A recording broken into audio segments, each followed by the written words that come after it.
This particular video in this series isn't going to be very long, but I think it presents to you a very powerful backup plan for funding. But the concept is awesome. It is about setting up an environment for emergency contributions. So let's say that you run a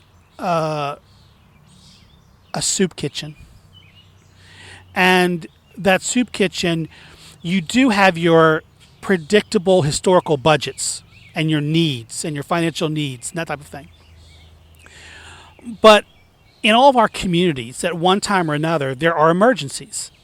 And those emergencies demand that we have additional resources to provide those services. Now, when you have an organization like the Red Cross, they have particular congressional mandates that they have to provide those services whether they have the money or not. And then they worry about the money later. But you can be ahead of the game on this. So let's stick with the idea that you have a soup kitchen and you're feeding people. And you can make an arrangement, you can have a plan, and you can give it a great name like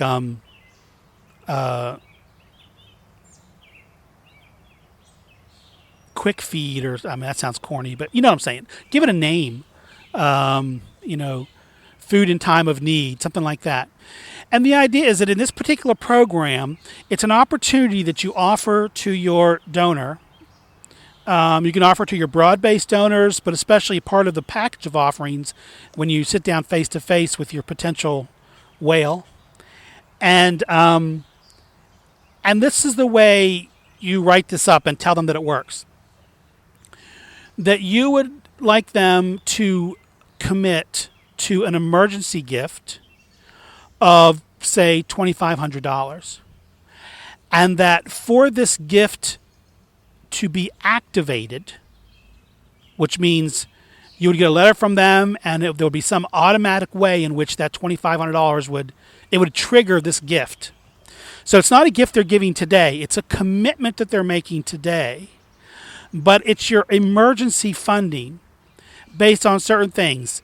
If the mayor announces or declares a state of emergency in the city, or if there's a major a building fire and more than so many people are displaced, or some trigger that would say, okay, that $2,500 that you committed, Mr. and Mrs. Donor, we've met, they would get a letter saying, we've met our emergency threshold, and would you please remit your gift, blah, blah, blah. Or you could send somebody by with the letter. But the point is that it's something that's rarely used, but it's there in case of emergency. And you could have a series of things that would be emergencies. It could be lease is not renewed, and so we need an emergency funding for transition.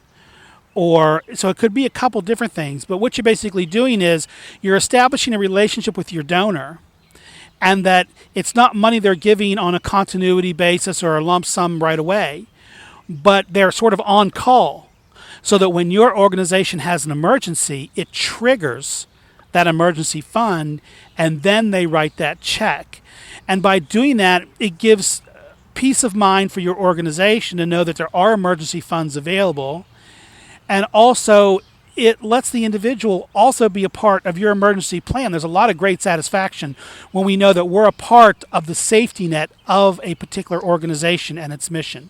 So construct your emergency plan and put that on your website as something that people can contribute to. Make that as a menu of options when you sit down to do a face-to-face ask of a potential major donor. And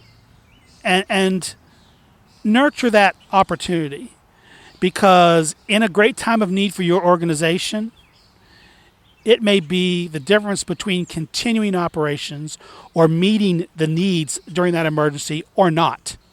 And it's worth putting together. That's your emergency funding plan. So we'll see you in the next video.